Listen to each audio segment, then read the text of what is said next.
I don't believe in the God that you don't believe in. I think he said something like that. In other words, you new atheist 14-year-old kid I who's think he's right. I agree with him, and here's why. And I think, I made use of James Filler's argument and other people's argument, Catherine Pickstock. And if you take a look at the Neoplatonic argument, and I think James Filler's book, Heidegger, Neoplatonism, and the History of Being, Relation as Ultimate Ground, I think it's a brilliant, brilliant text.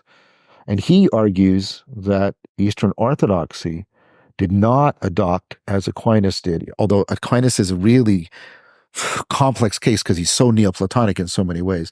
But let's say not the way sort of standard traditional theism. Eastern Orthodoxy didn't, at least Filler argues, making use of the Cappadocian Fathers and Dionysius and Maximus, they didn't adopt a substance ontology at all. They have a pure relationality ontology, and they take the Trinity to actually be the claim, the symbolic claim, that ultimate reality is ultimately relational, not substantial in nature.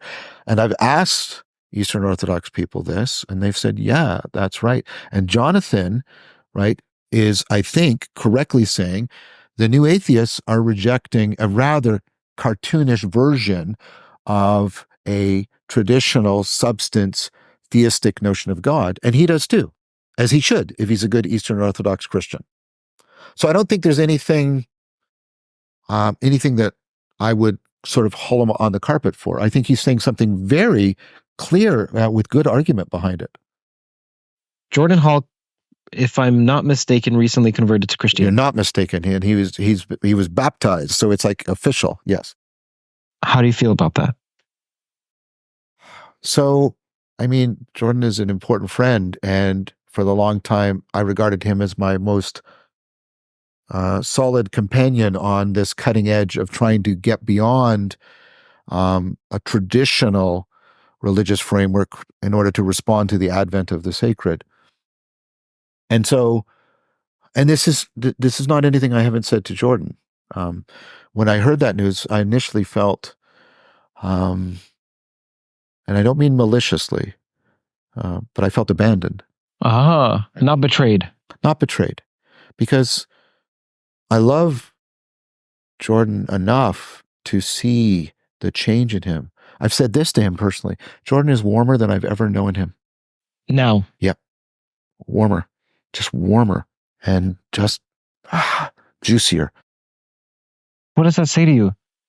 What that says to me is that Jordan found what he was looking for. He found in Christianity an ecology of practices that was situated in a community that invited him to belong.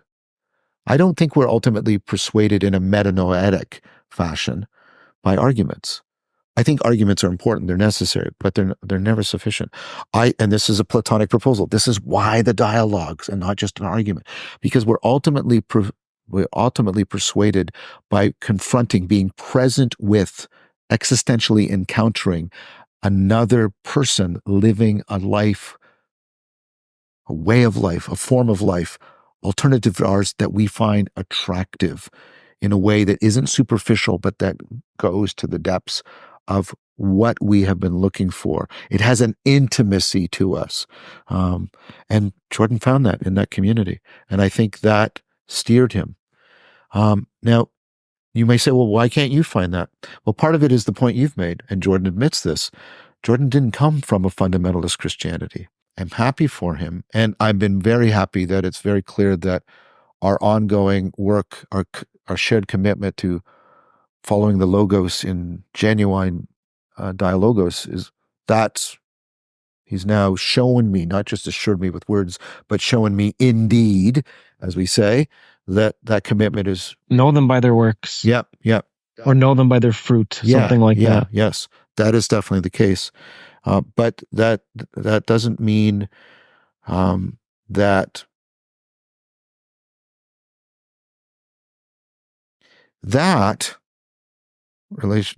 encounter with Jordan, and a genuinely brotherly encounter, and how impressed I was and how close I got to many of the people who were self-declared Christians at the gospel seminar had this effect on me. And I don't mean this in any kind of, cynical jujitsu. I mean, I finally got a peace, Curt, in me that I have never had. I've always envied the Christians. I've always thought, maybe. At the end of The Great Gatsby, where, he says, and maybe one fine day we'll reach out, and there's that reaching at the end and that longing. That longing it passed away from me. Just When I was at the gospel seminar. And I came home, and one of the first things I told Sarah, I said, Sarah, there's a kind of peace in me. And that peace is alloyed with my relationship to the philosophical Silk Road is not as a project or an intellectual endeavor. I'm going through some purification, preparation process for a personal pilgrimage, and any persuasion it's going to bring is going to be as much from the existential spiritual transformation that occurs in me than any propositional arguments I make. And that is my calling. That is my vocation. And that gives me joy. And those two are alloyed together. And that's been my response. And I really want people to hear, it is not because of any disrespect of any of these people that were at the gospel seminar or Jordan Hall. It's exactly the opposite. Why would it be disrespect? Because it might sound like I'm being dismissive. Well, you said afterward you felt peace. That's right. And you're taking it the way I want it to be taken. I'm worried that some people saying that there's a crypto contempt in me. It's like, after I had talked to them, I realized how silly they were, and that finally gave me peace. Oh, okay. And by the way, you've used this word crypto twice. It's not blockchain related, so please explain. Oh, so crypto means where it's secret, or like in a crypt. It's you're keeping it hidden, but it's at work in some way. Okay. So I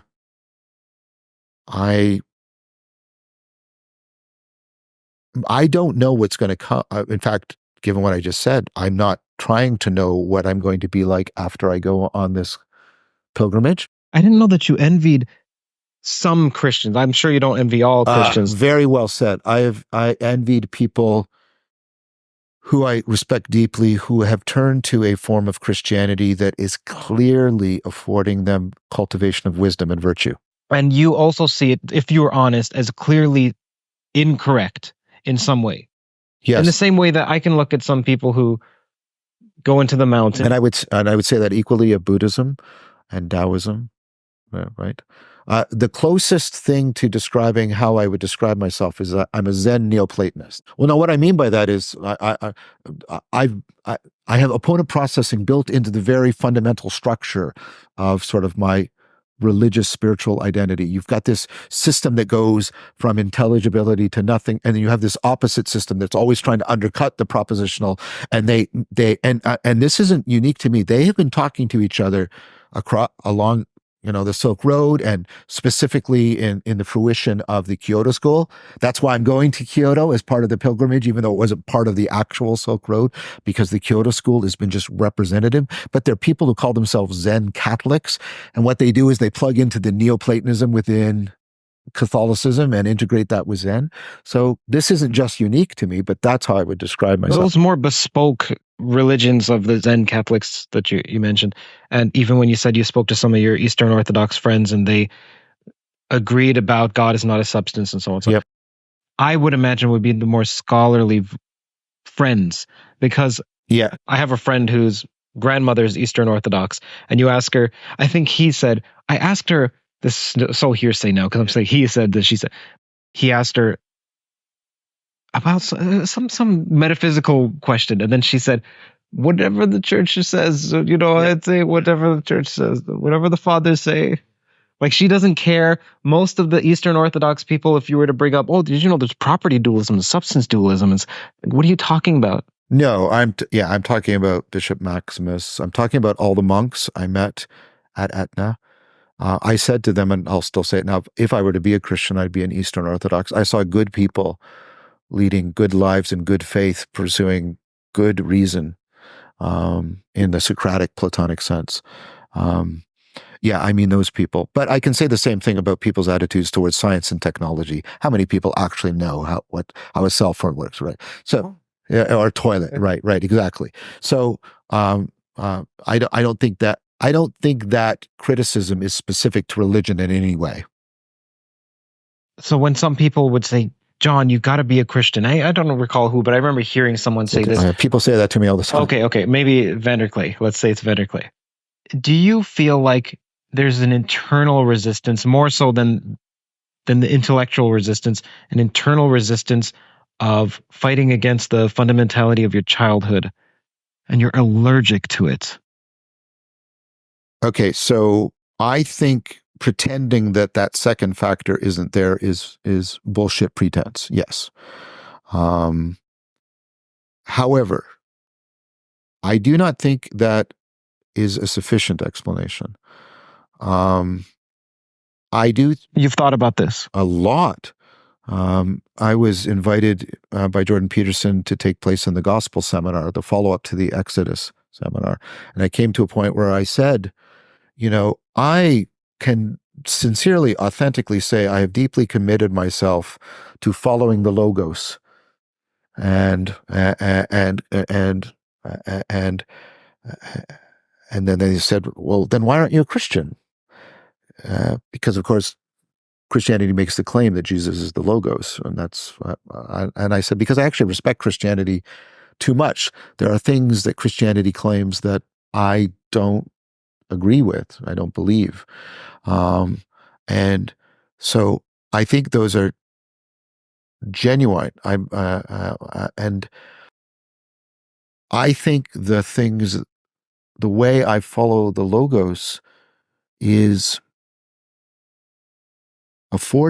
supportive of that I have loyalties other than to Jesus of Nazareth. I have loyalties to Socrates and to Siddhartha and to Spinoza. And I think that loyalty, those loyalties, and that respect for Christianity are as affectively real as my resistance to my fundamentalism. I don't deny it, but I don't think it's the exclusive reason. I think it is reasonable for me to claim that if that could be fully removed, and I don't know if it can, I still wouldn't be a Christian. Although I'm not sure, because I have to give space for, I don't completely know how much that takes in, how much that's affecting me. What drives you? I have